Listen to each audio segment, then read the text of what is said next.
بسم الله الرحمن الرحيم رب اشرح لي صدري ويسر لي أمري واحلل عقدة من لساني يفقه قولي قال الله تبارك وتعالى إن الدين عند الله الإسلام. My friends, Islam is a complete way of life. It's a perfect religion. When one looks at other faiths like Hinduism, one will realize that certain people are excluded from certain aspects of the faith.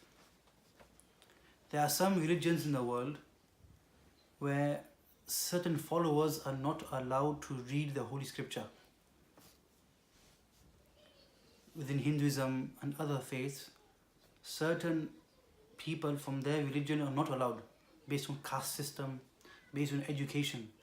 They are not allowed to read their own holy book. Subhanallah, look at the kamal of Islam, that let alone an educated person, Islam allows even a child to memorize the Quran.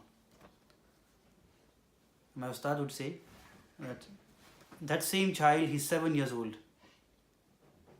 The parents will not give him the key to the house because he will lose the key. Yet Allah Ta'ala at the age of 7 is putting in the Quran in his heart for him to memorize. So Islam, my friends, is a total, complete way of life. Every aspect of Islam is perfection. And Islam governs every aspect of our life. When we talk to our Christian friends, they mention that their deen really is based on Sunday service. And they have certain teachings of forgiveness, turning the other cheek. But their deen is restricted to worship maybe once a week. And like some Muslims who only worship in Eid, there are Christians who only go for the Christmas dinner and the Christmas service. But when one looks at every other deen on the planet Earth, every other way of life, every other religion on the planet, one will come to the conclusion that all of them are imperfect. All of them only govern certain aspects of their followers' lives. Whereas Islam governs every aspect of a Muslim's life. From being born to the day he dies. SubhanAllah, you will find people, they will ring a moulana up. Moulana, I have just had a boy, what do I do? And when somebody passes away in the family, they will ring moulana, what do I do? My grandfather passed away. This shows you that Islam governs you from being born to the day you die. And any person that adopts Islam as a religion, Allah Ta'ala will give him izzat and respect through deen. Any nation, any group of people that adopt Islam, Allah Ta'ala will also give them izzat. Hence the Sahaba would say that there was a time before Islam when nobody wanted to know us and nobody wanted to rule over us. The same Sahaba, when they adopted Islam, they would go on business trips and say to people, Kunu mithlana, become like us. Why? Because they adopted Islam. When a person adopts Islam, my friends, Allah Ta'ala gives him izzat. That's why Umar radiallahu anhu, as mentioned in Mustadrak al-Hakim, he would say that Allah gave us izzat and respect and honor, dignity through Islam. If we had chosen any other way, or if we had left Islam, Allah Ta'ala would have disgraced us. But it's very important that we be true to our deen and we carry the name of Islam. Shaykh Zulfiqar Naqshbandi Damar Barakatum, he mentions that even the West has taken from Islam, the returns policy. SubhanAllah, Islam also has a returns policy when it comes to trading as well. That somebody, he finds a defect in your item, he's allowed to bring it back to you. Hazrat mentions that he went to a store and he learnt of the returns policy. Like you have in Tesco's as well, you have a separate counter for returns. So they went to the counter with something they had bought. And there were 3 people in front of them. And each person had a very separate excuse. One person said that, I don't like the color. And the Sheikh Sahib is saying that, I'm thinking perhaps they will return them goods which have been damaged. But the excuses people were presenting I don't like the color, I think I've spent too much. Even then, the person behind the counter was accepting his excuse and giving him his money back. And when the Sheikh Sahib went and gave his product, the Sheikh asked him that why is it you take back every product without any taftish, without any asking questions or without looking at the product? Straight away you take the product and give the money back. So the person behind the counter said, Sheikh, we are a national company and we have a name that we have to live up to. And because of that, we return our products and we give them money back. Even if we see that some parts of the item are missing, we still give them the money back. Because out of 1,000 customers, maybe 10 or 12 will return the item. So we still have made a profit. But by returning the goods of these people and their money, we have lived up to our name. And Shaykh says that, look, a businessman lives up to the name of his business. Yet a Muslim does not live up to the name of Islam and Muslim. So at all times, my friends, we should keep the name and reputation of Islam before us. Before we do anything, Islam and being Muslim should be always in our mind. There is a story about an imam, it's on social media as well, where he would normally take a certain bus once a week. And he was a new imam in that area. On the third week, he got off the bus and he realized that the bus driver had given him 20 pence extra change. In his mind, he's thinking it's only 20 pence. The bus company is a multi-millionaire company. But he thought, no, Islam teaches us to be just and not to take that which is not yours. So he hops back onto the bus and he gives the driver 20 pence back. And the driver says to him, I want to share something with you. I have heard about you that you are the new imam in town. And I have been contemplating attending your local mosque. So I thought I would test you. So I gave you extra change, just to see if you kept the change or you'd be faithful to your faith and return the money back to me. And sometimes these small actions are what paint Islam in a good light or a negative light. It's our actions. So we have to live up to our name and our deen. But very unfortunate that many people, they live Islamic lives. But when there comes an altercation or difference of opinion, they become foul. So now we differ with another person, another Muslim. And now we start using foul language. This person is from a different sect. Even if the person is from a different sect, my friends, we still maintain respect in our speech. We can differ with someone in many masail, or even differences in terms of the world as well. But we should always remain composed and remain within the boundaries of respect. There's one Buzrug, pious person, he was at a river and he saw a young child, he was struggling to swim. The Sheikh went to save him and the child starts to scratch the Sheikh. And the Sheikh lets go because of the sudden pain. And again the Sheikh sees the child drowning. The Sheikh goes in again to save him. So onlookers say to him, Sheikh, this child, he attacked you. When you are saving him, then you go back to save him again. The Sheikh said that this child, he continued to remain with his evilness. Why should I let go of the goodness Allah gave me? That even if a person does bad to you, why should you let go of the good akhlaq that Allah Ta'ala has given you? So my friends, Islam encourages believers that we should preserve our dignity. There is nothing wrong with a person concerning himself with self-respect. Every person is concerned about their izzat. It is not pride for you to care about your izzat. The Quran says, "Idfa' billati hi ahsan." if someone is bad to you, be good in return. What will happen? كَأَنَّهُ وَلِيٌّ حَمِيمٌ.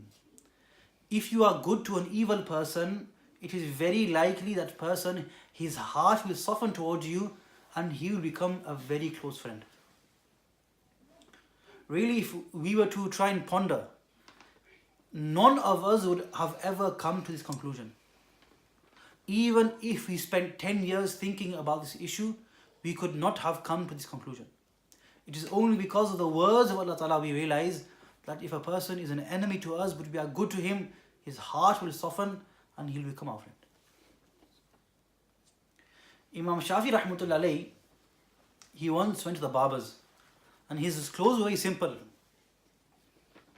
And now it was his turn, but all of a sudden a very rich person comes into the shop. And the barber thinks, if I cut this person's hair, Imam Shafi'i says, I'm not going to get anything. This rich person, he'll give me a tip.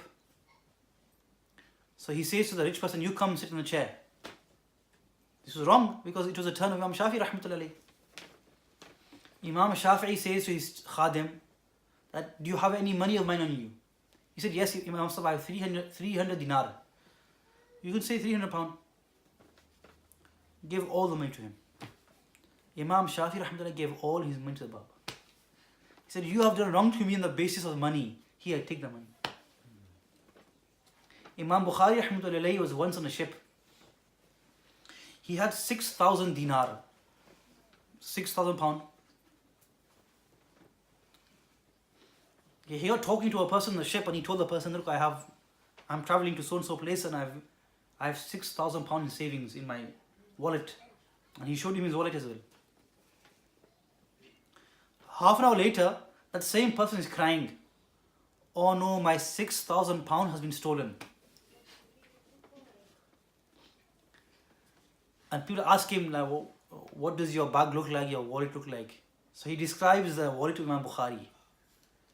Imam Bukhari hears and he realizes that people are now going to search the ship.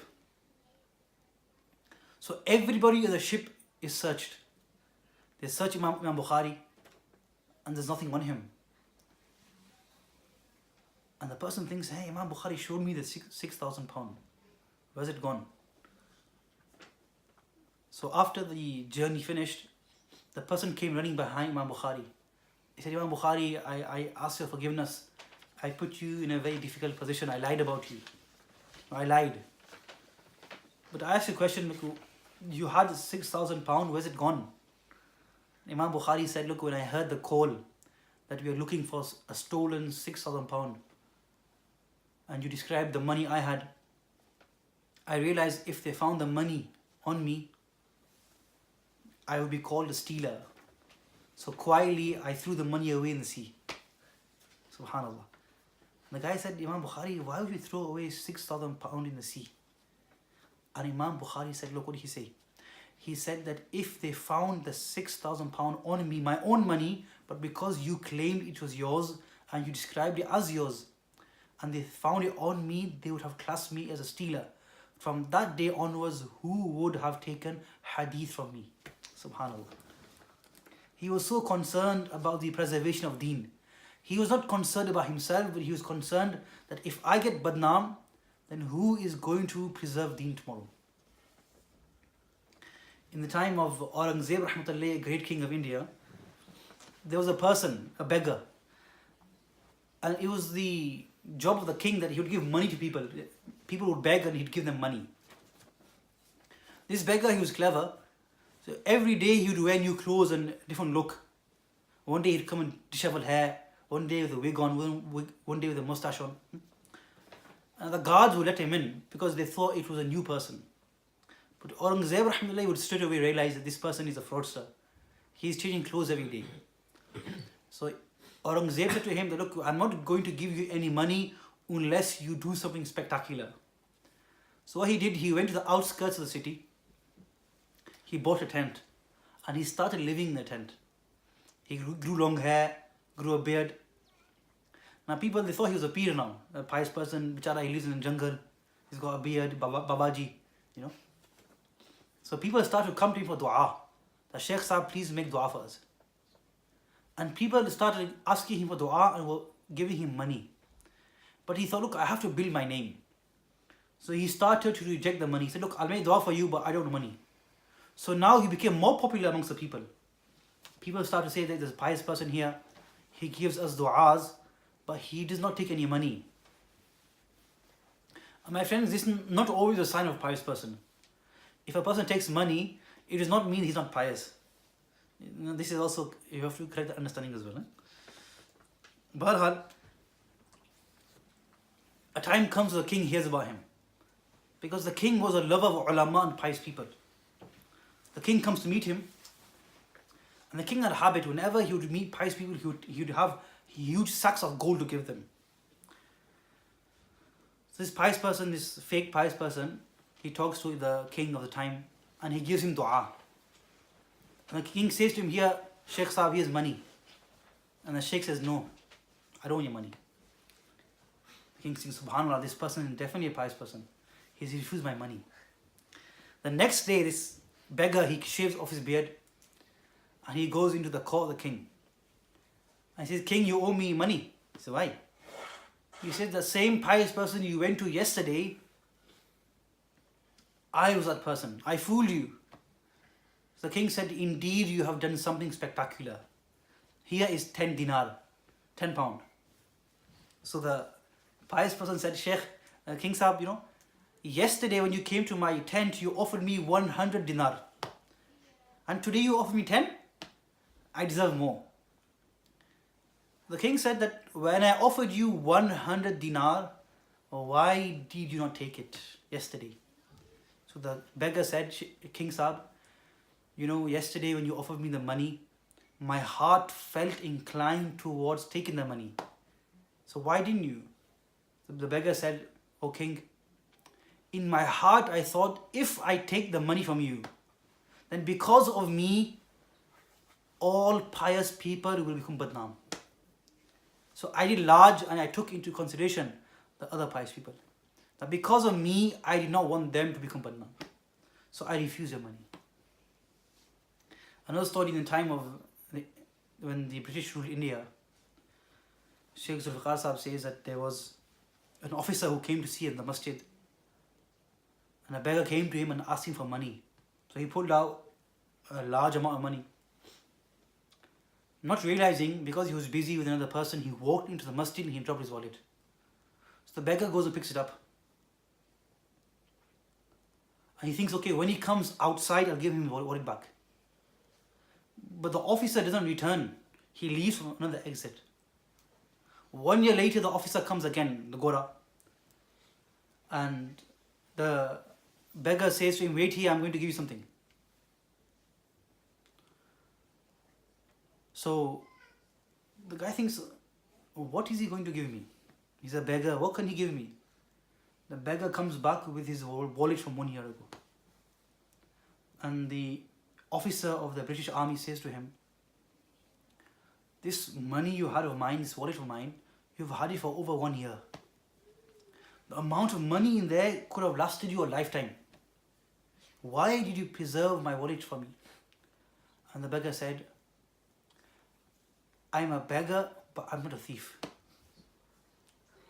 I thought to myself that maybe on the day of Qiyamah, Isa alayhi salam might say to Muhammad sallallahu alaihi wasallam that your ummati, this beggar, stole the wallet of my ummati. It's Christian.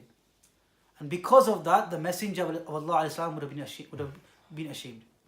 I did not want to be the cause of shame for the Messenger alayhi salam on the day of Qiyamah. Because of that, I did not take a penny from your wallet. So my friends, I conclude that all of us should be concerned that how can we preserve the name of Islam and Muslims. And any action we do, we should always be willing to raise the name of Allah and Rasul sallallahu alaihi wasallam. May Allah Ta'ala grant us tawfiq to have that true understanding of deen. Wa akhiru da'wana alhamdulillahi.